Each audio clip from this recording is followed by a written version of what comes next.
Dear student, lifeline classes Barmer YouTube channel में आप सभी का मोस्टली वेलकम। कक्षा 12 विश्व राजनीति विज्ञान पर्यावरण और प्राकृतिक संसाधन के अध्याय के महत्वपूर्ण क्वेश्चन का हम आज जिक्र करेंगे। वैश्विक राजनीति में पर्यावरण की चिंता क्यों हुई? आखिरकार हम सभी देखते हैं राजनीति में पर्यावरण को चिंता किसकी होती है। डियर स्टूडेंट, यूएनडीपी संयुक्त राष्ट्र विकास कार्यक्रम या संयुक्त राष्ट्र संघ की जो मानव विकास रिपोर्ट आई 2016 में, उसके अनुसार विकासशील देशों में 66.3 करोड़ जनता को साफ और स्वच्छ जल उपलब्ध नहीं होता। कितनी बड़ी चिंता का विषय है।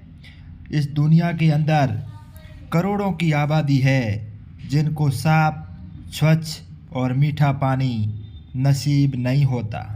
इसी अगली कड़ी में प्राकृतिक वन जलवायु को संतुलित रखने में मदद करते हैं। स्टूडेंट, इस प्रकृति के ऊपर जितने भी प्रकार के पादप, पेड़ पौधे, वन खड़े हैं, ये हमारी जलवायु को संतुलित रखने में मदद करते हैं। ये हमारे जल चक्र को संतुलित बनाने रखने में सहयोग करते हैं और ये धरती की जैव विविधता को बनाने में हेल्प करते हैं। डियर स्टूडेंट, पृथ्वी पर तमाम प्रकार के पेड़ पौधे ये हमारी जलवायु, हमारे जल चक्र और हमारी पृथ्वी की जैव विविधता को बनाए रखने में अपार सहयोग करते हैं।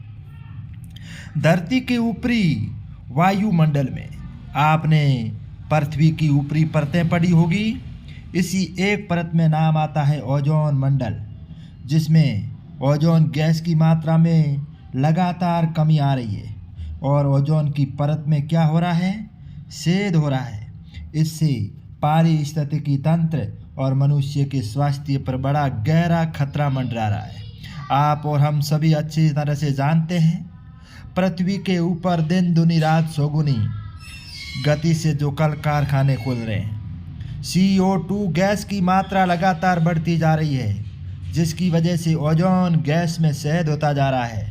अगर ऐसा होता रहा तो पृथ्वी का पारिस्थितिकी तंत्र और मनुष्य के स्वास्थ्य पर गहरा प्रभाव पड़ेगा। वैश्विक मामलों से सरोकार रखने वाला एक समूह है जिसका नाम है क्लब ऑफ रोम।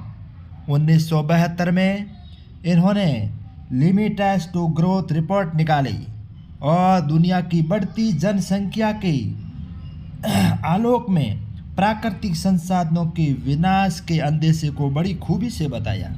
इन्होंने कहा कि जनसंख्या बड़ी तेज गति से बढ़ रही है और बढ़ती हुई तेज गति की जनसंख्या के सामने ये प्राकृतिक संसाधन एक दिन विनाश हो जाएगा। 1992 में संयुक्त राष्ट्र संघ का पर्यावरण और विकास के मुद्दे पर एक सम्मेलन हुआ।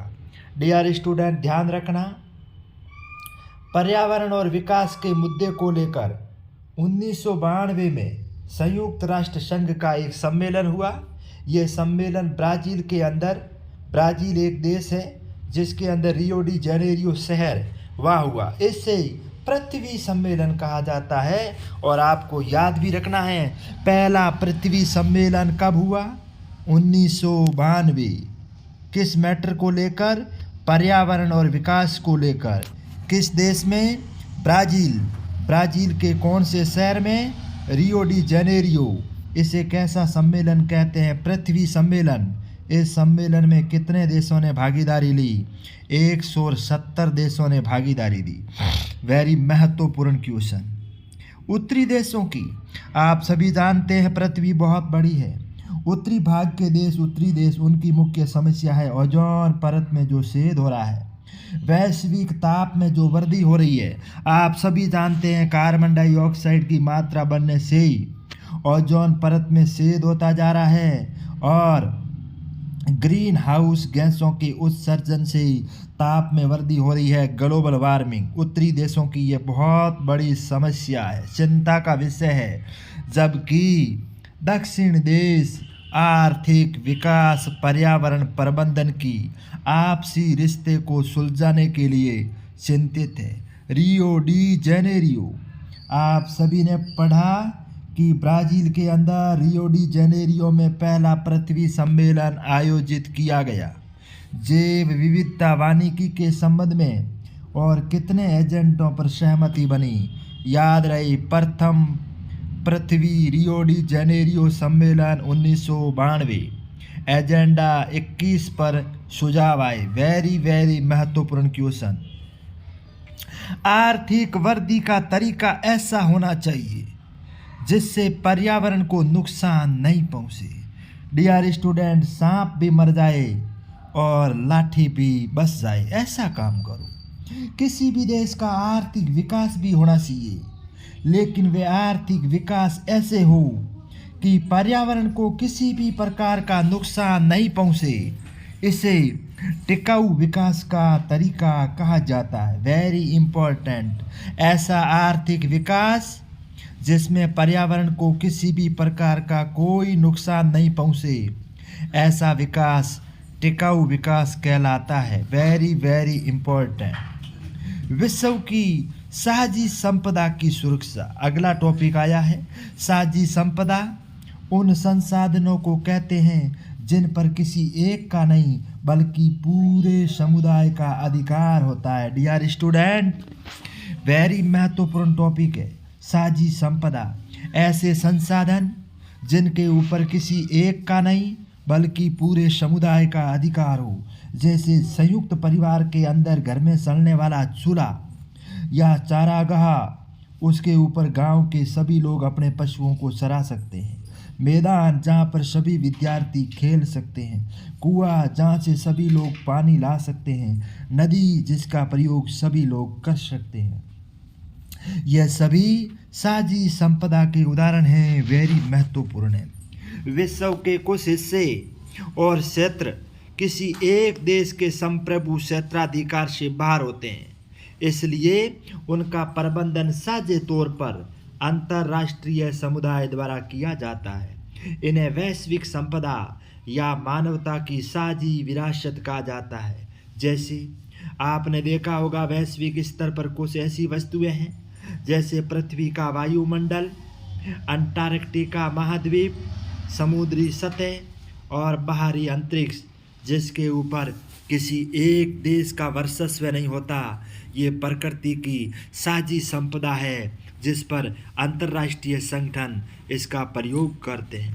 डियर स्टूडेंट, अंटार्कटिका संधि 1959, मॉन्ट्रियल न्यायासार प्रोटोकॉल 1987, अंटार्कटिका पर्यावरणीय न्यायासार 1991 और अंटार्कटिका पर किसका स्वामित्व है। अब जो आपके सामने टॉपिक आया है वह टॉपिक है अंटार्कटिका महाद्वीप पर किसका स्वामित्व है। अंटार्कटिका महाद्वीप एक ऐसा इलाका है जिसमें 1,40,40,00,000 किलोमीटर उसका क्षेत्रफल है। विश्व के निर्जन क्षेत्र यानी इस संसार में निर्जन उसे कहते हैं, वह इलाका जहाँ पर कोई भी मनुष्य नहीं रहता। तो विश्व का 26% अगर ऐसा कोई इलाका जो निर्जन है तो वो अंटार्कटिका में आता है। स्थलीय हिम, इस पृथ्वी के ऊपर जितनी भी हिम अर्थात बर्फ है, अगर पूरी पृथ्वी की बर्फ देखी जाए तो उसकी 90% बर्फ केवल और केवल अंटार्कटिका में है। धरती पर मौजूद अगर सबसे साफ और स्वच्छ पानी है तो उसका 70% पानी भी कहाँ पर है? अंटार्कटिका। इसमें कुछ पादप, सूक्ष्म शैवाल, कवक, समुद्री स्तनधारी जीव और कठिन वातावरण में जीवन यापन करने वाले जीव इस महाद्वीप में रहते हैं। इसमें करील मछली भी पाई जाती है जो समुद्री आहार श्रृंखला की दूरी है और जिसके ऊपर दूसरे जानवर अपना भोजन बनाते हैं। Dear student, Britain, Argentina, Chile, Norway, France, Australia, New Zealand ये अंटार्कटिका क्षेत्र पर अपना अधिकार जमाते हैं, दावा करते हैं कि यह फील्ड हमारा है, जबकि अंटार्कटिका प्रदेश विश्व की साझी संपदा है। इसके ऊपर किसी का कब्जा नहीं है। वेरी इंपॉर्टेंट, अंटार्कटिका प्रदेश विश्व की साझी संपदा है। दक्षिण के कई विकासशील देश हैं, उनका तर्क है कि विश्व में पारिस्थितिकी नुकसान, अगर इस प्रकृति पर इस पारिस्थितिकी को अगर कोई सबसे ज़्यादा नुकसान पहुंचाता है तो वो पहुंचाता है विकसित देश। विकसित देश पारिस्थितिकी को सबसे अधिक नुकसान पहुंचाते हैं और वे है उद्योग। जलवायु के परिवर्तन से संबंधित संयुक्त राष्ट्र संघ के नियमानुसार United Nations framework convention climate change UNFCCC 1992 में इसके ऊपर चर्चा की गई और UNFCCC का पूरा नाम United Nations framework convention climate change. Dear student, इस पृथ्वी पर ग्रीन हाउस गैसों का उत्सर्जन हो रहा है और इसमें बताया गया इस पृथ्वी पर ग्रीन हाउस गैसों के उत्सर्जन से क्या नुकसान होगा। ग्रीन हाउस गैसों के उत्सर्जन से पृथ्वी के ऊपर ग्लोबल वार्मिंग की समस्या होगी, ताप वृद्धि होगी, तापमान बढ़ेगा। अच्छा, तो इन ग्रीन हाउस गैसों के उत्सर्जन में सबसे ज़्यादा योगदान किनका है? अरे दुनिया के विकसित देश जैसे अमेरिका, रूस, ब्रिटेन, फ्रांस, दुनिया के जो पावरफुल और विकसित कंट्री है वो इस पृथ्वी पर ग्रीन हाउस गैसों के उत्सर्जन में सबसे ज़्यादा हिस्सा है। वेरी इंपॉर्टेंट, चीन, भारत और अन्य कई विकासशील देश हैं जिनको क्योटो प्रोटोकॉल की बाध्यताओं से अलग रखा गया। क्यों? क्योंकि डियर स्टूडेंट, उस समय चाइना और भारत विकासशील देशों की सूची में आते थे और जिस समय क्योटो प्रोटोकॉल हुआ, ये क्योटो जापान का एक शहर है, यहाँ पर मीटिंग हुई, क्योटो प्रोटोकॉल के अंदर चाइना और भारत को बाहर रखा गया क्योंकि ये विकसित देशों की तरह ग्रीन एनर्जी उत्सर्जित नहीं करते। डियर स्टूडेंट, क्योटो प्रोटोकॉल एक अंतर्राष्ट्रीय समझौता है और इसके अंतर्गत औद्योगिक देशों के लिए ग्रीन हाउस गैसों के उत्सर्जन को कम करने के लक्ष्य निर्धारित किए गए। जब क्योटो प्रोटोकॉल रखा गया तो क्योटो प्रोटोकॉल में ये एक अंतर्राष्ट्रीय समझौता है और इसके अंदर जो औद्योगिक देश हैं जिनके अंदर खूब सारे उद्योग कारखाने हैं, उनसे कहा गया ग्रीन हाउस गैसों के उत्सर्जन को कम करो। आपको लक्ष्य दिया जाता है और आप इनको कंट्रोल में करो। क्योटो प्रोटोकॉल जापान का एक शहर है जिसके अंदर 1997 में क्योटो प्रोटोकॉल पर सहमति बनी।